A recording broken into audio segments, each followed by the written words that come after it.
You know what? It's so funny actually, guys, but so many times I start thinking about, did my team made a reservation in my favorite place? And I was like, I think there is nothing like when you call someone like champion, when you hear the champion, it's like, how can I actually complain about anything? Like if you won. Thousands of Filipino flags packed stands a roar that nobody in Linz, Austria saw coming for a player who wasn't even supposed to be in the main draw. That was just the warm-up because Germany hasn't even started yet. Alex Eala arrives at the Porsche Tennis Grand Prix in Stuttgart on April 13th. Hey everyone, I'm so excited to be back. Can't wait to be out on court and I hope to see you there. And the anticipation building inside the Porsche Tennis Grand Prix is already unlike anything this tournament has seen in years. A 20-year-old from Manila, ranked outside the top seeds, stepping into the main draw not through expectation, but circumstance. She only entered after Olympic champion Zheng Qinwen withdrew due to injury. On paper, she was a replacement entry. But the way the tournament reacted told a very different story. Because Stuttgart didn't present her like a fill-in. It introduced her like a headline. And that single detail says everything about how the sport is starting to view her. Now, enter Aryna Sabalenka. A world number one. A multiple-time Stuttgart finalist. A dominant force on the WTA Tour and one of the most recognizable names in women's tennis. Yet for this edition of Stuttgart, she is not even in the draw. And still, somehow, she remains part of the conversation. Because just weeks before the tournament, former ATP players such as Sam Querrey and Steve Johnson publicly suggested that Alexandra Eala's matches were already generating crowd interest that rivaled or even exceeded some of the sport's biggest global names. That claim didn't just circulate, it sparked debate across the tennis world. And whether people agreed or not, one thing became impossible to ignore: attention around her is no longer proportional to ranking. It is proportional to impact. That's the shift. And it's the reason Stuttgart 2026 feels different from anything that came before it.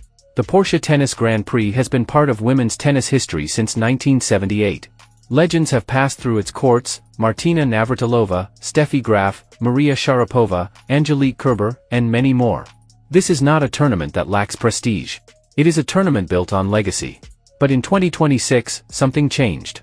Not in the history of Stuttgart, but in the way the crowd responds to who walks onto its court. And to understand that shift, you have to go back to where it all began. Absolutely, and that there's a certain stepladder that you have to go through before you get to elite sport, so it starts really in high school. Porsche Tennis Grand Prix didn't treat it like a routine entry either. The tournament's official announcement of Alex Eala's inclusion read, "Fans can now look forward to seeing Alexandra step in." That phrasing matters. Because tournament communications are carefully controlled. They don't casually frame replacement entries as must-watch attractions. That language is reserved for players who are expected to generate real attention. And in this case, it signaled something subtle but important: Stuttgart was already aware of the shift happening around her presence. The response followed quickly. Across Europe, Filipino diaspora communities, many of whom had already followed her matches in Linz, began organizing travel plans for Stuttgart almost immediately after the announcement. Flags, tickets, group chats, travel routes. The same pattern repeated itself, just on a larger scale. What started in earlier tournaments wasn't local anymore. It was becoming continental. And now it was arriving in Germany. But this is where the conversation becomes more complicated for the established order of women's tennis. Because Stuttgart is not just any WTA 500 event. It is one of the most tradition-rich stops on the calendar. And for a player like Aryna Sabalenka, a multiple-time finalist in Stuttgart, the tournament represents unfinished business. She has reached the final here 4 times without winning the title. Most recently, she fell short in the 2025 final against Jelena Ostapenko. The Porsche Tennis Grand Prix has consistently been one of her strongest events, but also one of her most frustrating. And that context matters.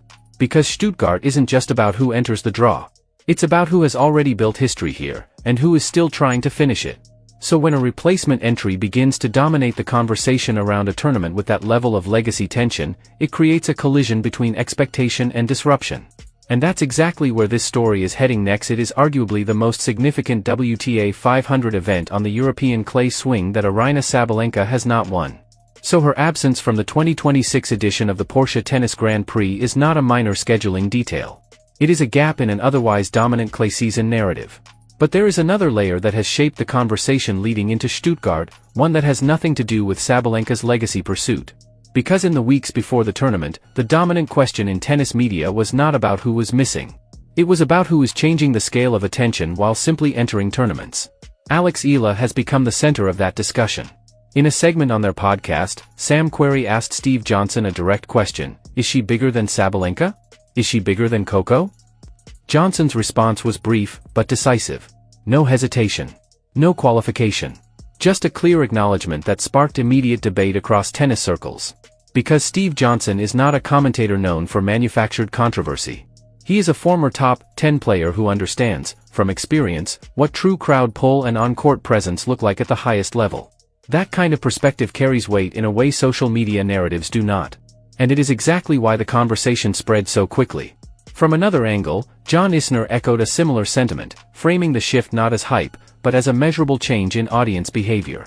Across the sport, a pattern was becoming harder to ignore. Certain players are no longer being followed only for ranking or results. They are being followed for the scale of attention they generate the moment they appear on a draw sheet. And that is where the Stuttgart conversation begins to shift from legacy to disruption. He pointed to something far larger than individual performance, the untapped scale of the Philippine market. A nation of over 100 million people with a deep passion for sport, but until recently, without a consistent presence at the elite level of women's tennis. Now, that has changed. Alex eala has become that breakthrough figure, the first real global reference point for Filipino women's tennis on the biggest stages.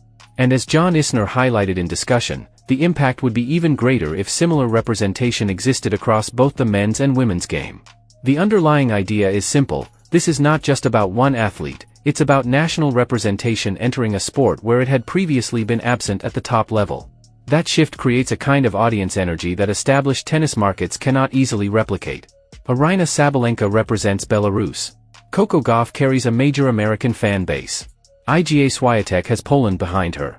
But in eala's case, the scale of attention comes from something different, a global diaspora and a long unserved national audience finally seeing itself represented at the highest level of the sport.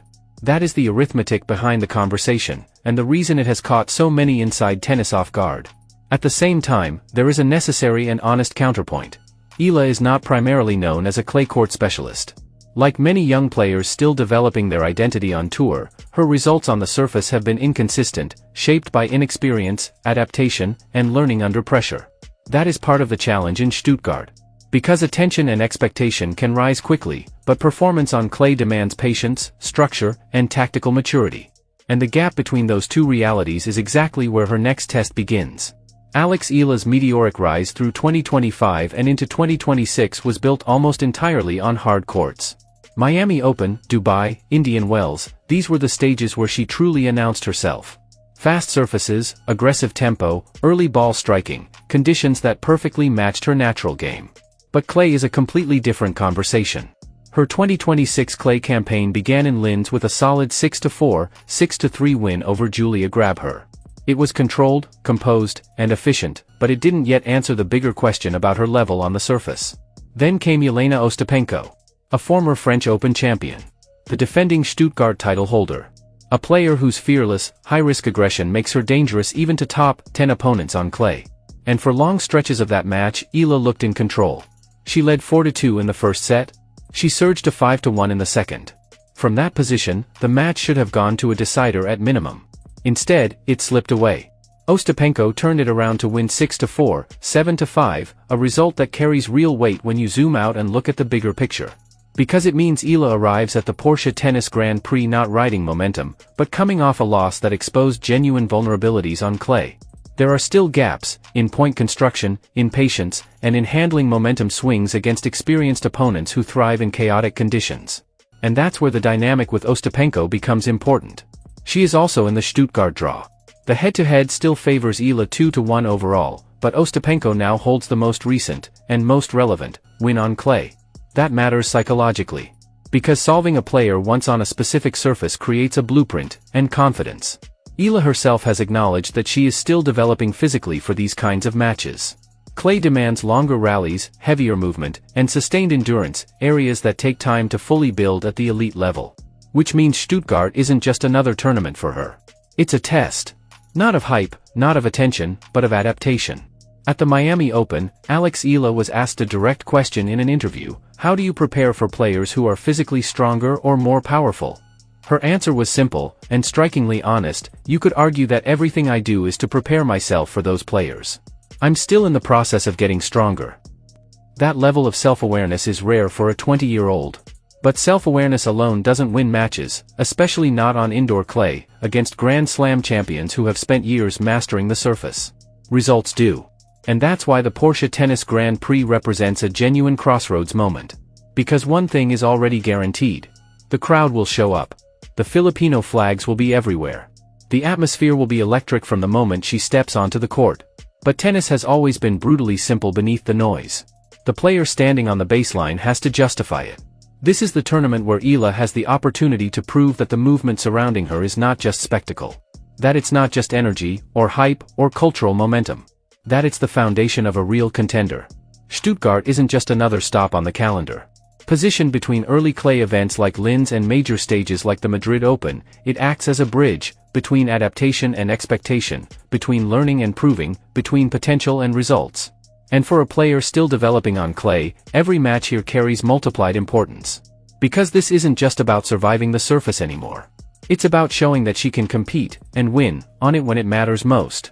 But for Alex eala, Germany represents something that goes beyond tactics, matchups, or surface adaptation.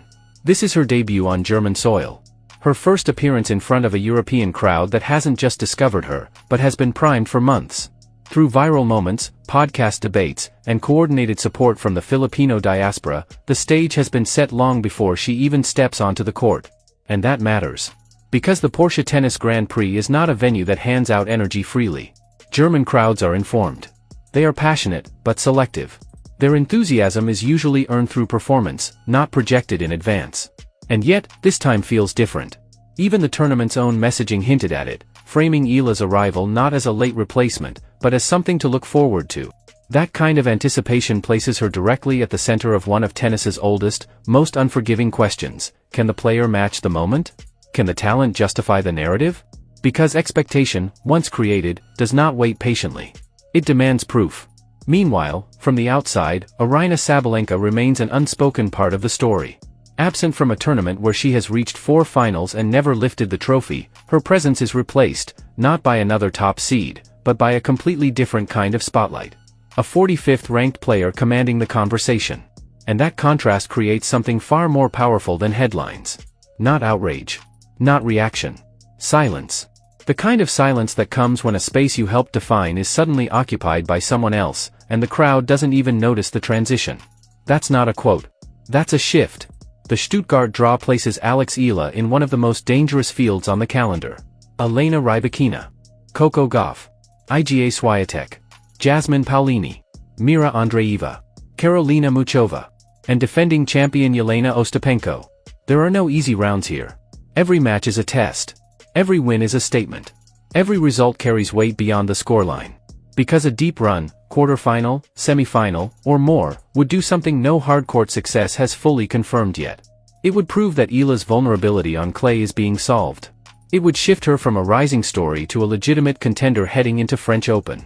And if it happens here, in Germany, in front of crowds that have embraced her in unprecedented fashion, on a stage where Aryna Sabalenka came close 4 times but never finished the job, the narrative almost feels too perfect. Almost. Because tennis doesn't reward perfect stories. It disrupts them.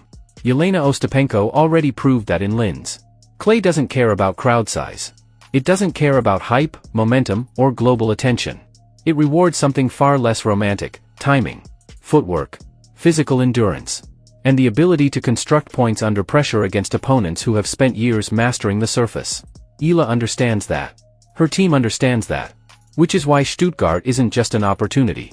It's a reality check, and a proving ground, happening at the same time the training block Rafa Nadal Academy completed before this clay swing wasn't preparation. It was deliberate. Targeted. Built specifically for this moment. Longer rallies.